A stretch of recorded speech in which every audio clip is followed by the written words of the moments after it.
18.000 деца во Македонија немаат вистинско детство. Тие се надвор од училишните клупи, најголем дел од нив воопшто не знаат што е тоа училиште. Над 2000 деца живеат без покрив над глава, питачат или работат под налог на родителите. На Светскиот ден против злоупотреба на детскиот труд, анализата ја направи Мирјана Давидовска. Мирјана, колку во Македонија се злоупотребува трудот на децата? Саси, бројката е огромна. Над 18.000 деца во Македонија се без никаква грижа и голем дел од нив се наоѓаат на улица, што поради тоа што се наоѓаат во социјално загрозени семејства, па немаат можност да се посветат на образованието и се злоупотребени од страна на нивните родители, кои што ги присилуваат да работат тешка физичка работа или пак да препродаваат било што само за да им помогнат да заработат пари. Голем број од нив се, како што кажав, без родителска грижа, најчесто се наоѓаат на улиците низ главниот град по крстосниците, питачат, мијат стакла по автомобилите.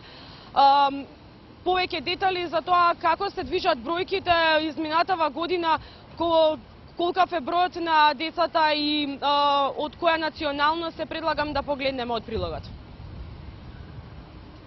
За над 18.000 деца во земјава 10 јуни не беше почеток на летниот распуст. За нив секојдневните работни обврски ќе траат цело лето. Голем дел од нив воопшто не знаат што е тоа училиште. Под ведро небо без покрив над глава се околу 2500 деца. Роми, албанци, македонци ги има од сите националности. Сите тие делат иста судбина.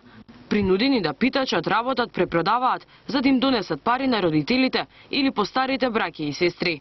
Повеќето од нив немаат родителска грижа ниту надзор, па спасот го бараат на улица. Минуваат од маса на маса по кафулињата, на плоштадот, по парковите, но најмногу ги има по крстосниците.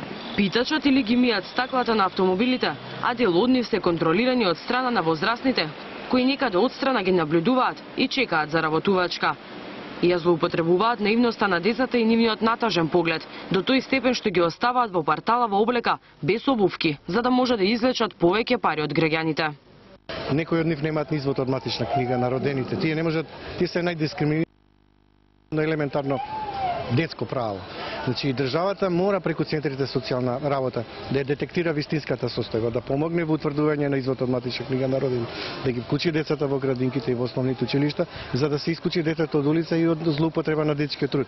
Ако треба и превентивно да се врши строг надзор на стварување на квалитетно родителско право и државата во одредени случаи дури да се јави како старател, ако се види, утврди дека родителот го злоупотребува, експлоатира своето дете заради економска добит на семејството. Стравичен е податокот дека најголем дел од децата на улица се роми. Од вкупниот број деца на улица, 15,5% се на предучилишна возраст, 64% се од 7 до 14 години. Според директорот на Мегеши не се доволно само дневните прифатни центри и домовите, потребно е да се обезбедат капацитети и помош на социјално ранливите категории, со вклучување на децата во градинките и училиштата уште од 3 годишна возраст. Барем од 5-та година да биде задолжително, дури по можност од 3-та, и за овие ранливи категории на деца државата да дава бенефиции. Змијанац апелира до државата, но и до граѓаните да бидат посовесни да не ги потикнуваат децата на питачење, давајќи им пари или купувајќи од нив марамчиња и мастики. Напротив, ако сакаат да помогнат, да се јават на бесплатниот телефонски број 155 или пак на 12222. Светскиот ден за заштита на злоупотреба на детскиот труд, разговараме со надлежниот министер за труд и социјална политика, господин Спасов. Господин Спасов, какви мерки државата превзема се со цел да се намалат овие бројки, да ги заштити овие деца кои што се без родителска грижа или пак потиснати од страна на родителите за да работат, да питачат, се со цел да заработат нешто повеќе? Постојат повеќе мерки и проекти кои што се спроведуваат од страна на Министерството за труд и социјална политика со цел намалување на бројот на деца без родители, родителска грижа или пак на деца кои што се злоупотребуваат од страна на родителите за питачење. питачење. Имено во рамките на системот за социјална заштита во овој момент функционираат 4-дневни центри за деца на улица, при што стручните служби на центрите за социјална работа кои што работат во овие дневни центри работат со дечињата со цел да се надмине оваа состојба и да се приклучат во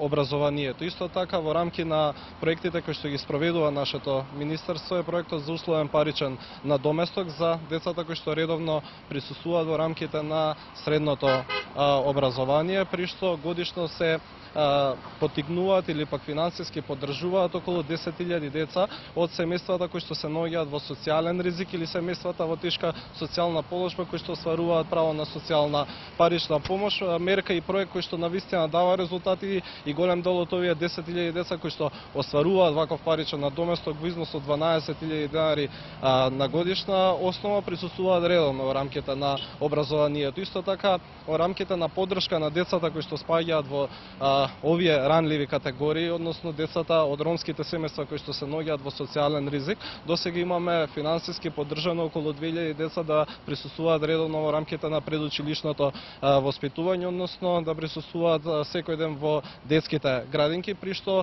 над 85% од овие деца се потоа редовно запишани во основното образование. Секако со овој проблем е глобален и се соочуваат голем број на држави, во голем број на држави состојбата е многу полоша, меѓутоа и континуирано и понатаму треба да се спроведуваат конкретни проекти. Ова се само мал дел од проектите кои што ги спроведуваме, кои што се во насока на намалување на ваквиот број на злоупотреби на самите деца. Во таа насока пред известно време имавме измени во законот за семејство.